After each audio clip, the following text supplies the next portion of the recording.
السلام عليكم ورحمة الله. ومعانا النهاردة فيديو جديد وهنعمل أكلة سمك، إنما ايه حاجة كده وهمية. وكمان هنعمل خلطة جديدة للسمك المقلي هنحطها عليه هتخليه في حتة تانية خالص. معانا سمك بلطي أو أي نوع مقلي انت بتحبيه، ممكن طبعا نعملها في المكرونة أو أي حاجة. هو المقلي نفس التتبيلة ونفس الدقة ونفس كل حاجة. احنا هنبدأ بتنظيف السمك زي ما انتم شايفين كده. هنبدأ نقطع الزعانف بتاعة السمك، وطبعا الخطوات دي انا ببينها عشان العرايس الجداد اللي معانا على القناة يقدروا يعرفوا كل مراحل تنظيف السمك. كده احنا هنقطع الزعانف زي ما انتم شايفين، وهنبدأ ننظف السمك. السمك البلطي ما شاء الله باين قوي ان هو بحري وممتاز جدا، والسمكة جامدة كده وماسكة نفسها ما شاء الله. بعد ما احنا قطعنا كل الزعانف هنبدأ نشيل القشر زي ما انتم شايفين كده، وننضف السمك معانا. طبعا ما تنسوش الاشتراك في القناة وتفعيل الجرس عشان يوصلكم كل جديد، واتمنى اكون دايما عند حسن ظنكم، ويا ريت كومنت بذكر الله. زي ما انتم شايفين بننضف السمك كده وبنطلع منه كل القشور بتاعته. وبعد كده هنروح للمرحلة التانية، هنفتح بقى السمك من جوه وننضفه كويس جدا. السمك طبعا بيتعرف ان هو طازة من عينيه. لو العينين بتلمع اعرفي ان السمك ده طازة ومش متجمد، او مش بقاله يومين 3 جاي من البحر. طبعا السمكة الحمراء بتبقى احلى سمكة، والسمكة الغامقة احلى سمكة. يا رب دايما كل وصفاتي تعجبكم واكون عند حسن ظنكم. طبعا اهم حاجة في السمكة ان هي تكون جامدة كده صلبة وماسكة نفسها، ما تكونش طرية. اما تضغطي عليها الصابع الواحد ما يعلمش فيها، عينيها تكون بتلمع كده. كل دي علامات بتعرفك ان السمك طازة.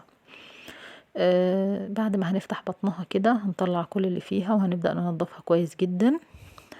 طبعا اهم حاجة في تنظيف السمك هي كمية الليمون اللي هننضف بيها السمك عشان الزفارة. لما فتحنا كده السمكة زي ما انتم شايفين هنبدأ نفضيها بقى من جوه كده وننضفها كويس قوي، ونشيل منها اي حاجة موجودة جواها، ننضفها حلو جدا جدا.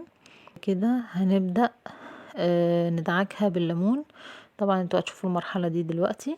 احنا اهو بننضف السمك وخلاص فتحنا كله تمام التمام، بس هو لسه من جوه بقى في شوية ترسبات كده وتجمعات دموية. احنا هننضفها دلوقتي بالسكينة، هناخدها كده وننضفها واحدة واحدة ونطلع منها اي غلاف او اي تجمع دموي. وطبعا القطعة اللي بتبقى سمرة دي بتبقى مرة جدا، فلازم نطلعها بالسكينة كده زي ما انتم شايفين كده نكحتها. دي كلها حاجات بتفرق في طعم السمك. بعد كده هنجيب ليمون ونغسلها بالليمون كويس جدا، وننقعها كمان فترة في الليمون عشان يطيع اي ريحة زفارة او اي طعم مش مستحب او مرارة او حاجة. لكن طبعا لو السمك صابح ما شاء الله بيبقى حاجة حلوة جدا جدا جدا. دلوقتي زي ما انتم شايفين نضفناه وغسلناه بقى وهنصفي ونبدأ نحط عليه الليمون. زي ما انتم شايفين احنا قصيناه وظبطناه اهو، بنعصر الليمون بقى عليه. وبعد كده هننقعه في مية بليمون لفترة لحد ما نجهز الدقة اللي هنحشي بيها. اهو كمان هنحط خل كمان مع الليمون، وبعد كده نملى عليها مية بقى ونسيبهم منقوعين فيها فترة كده عشان تنزل اي زفارة موجودة في السمكة او اي دم او اي شيء. هنشقق السمكة كده بالسكينة عشان الليمون والخل يدخل كده ما بين اللحم ويديله ريحة حلوة كده ونفس حلو. بعد ما نشقق كل السمك كده زي ما انتم شايفين كده، سواء كبير صغير انا بشققه عشان التشقيقة دي بتفرق في التتبيلة وكمان في التنظيف. بعد كده بقى هنحضر التتبيلة بتاعتنا. معانا توم، هنحط عليه كمون وكزبرة ناشفة وفلفل اسمر وملح، ونحطهم كده في الهون وندقهم كويس جدا. بعد كده هنبدأ نحط عليهم ليمون وخل ونظبطهم زي ما انتم شايفين كده. دقيناهم اهو، بنحط الخل وبعد كده هنعصر عليهم الليمون. هنكتر في الليمون شوية عشان ده بيفرق طبعا في الطعم قوي قوي. يا ريت ما تنسوش الاشتراك في القناة وتفعيل الجرس عشان يوصلكم كل جديد، واتمنى دايما اكون عند حسن ظنكم، واتمنى كل وصفاتي تعجبكم. يا ريت تعملوا سبسكرايب للقناة. دلوقتي هناخد جزء من الخلطة ده اللي هنعمل بيه الدقة اللي هنحطها على السمك بعد ما يتقلي، وبعدين ناخد بقية الخلطة بقى ونحشي بيها السمك. هنتبله من جوه ومن بره كده زي ما انتم شايفين، وهندعكه كويس قوي عشان السمكة تاخد منه كده واحدة واحدة لحد ما نخلصه كله ونحشي كله. كده احنا خلصناه.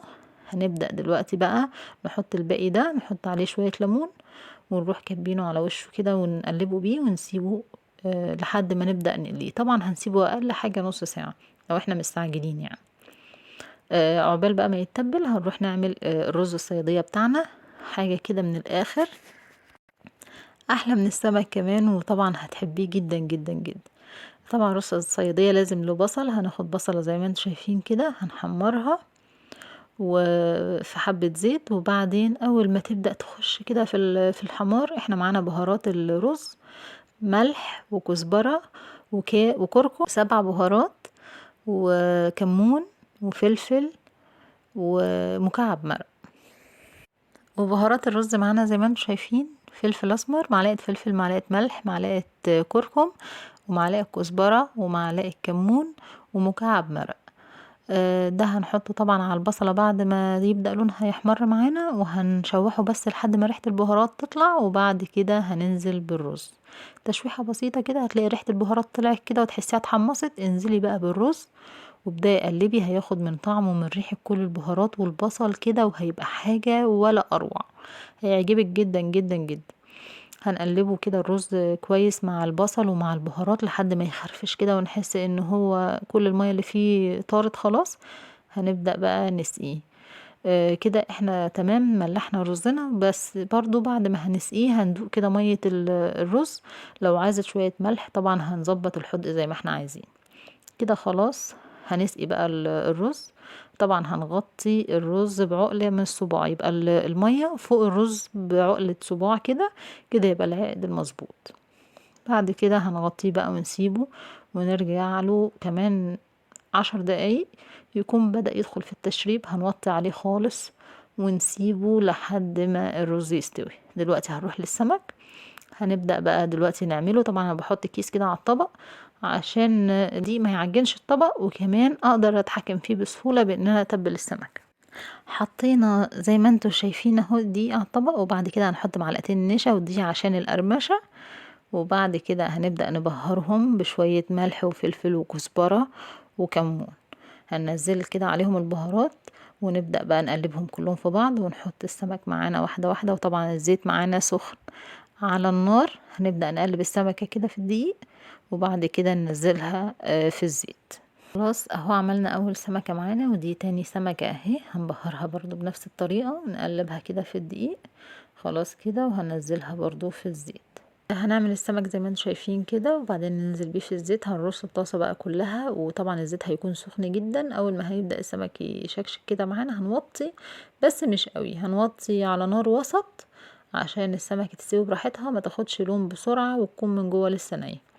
اول ما هنلاقيها كده الزيت حلو وعمال يغلي معانا، هنوطي بقى عشان تاخد راحتها. دلوقتي احنا هنقلبها اهي، السمكة ما شاء الله ماسكة نفسها وجميلة، ما انهارتش ولا اي حاجة، النشا هيديها قرمشة حلوة جدا جدا، والبهارات كمان اللي حطيناها دي هتفرق جدا في الطعم.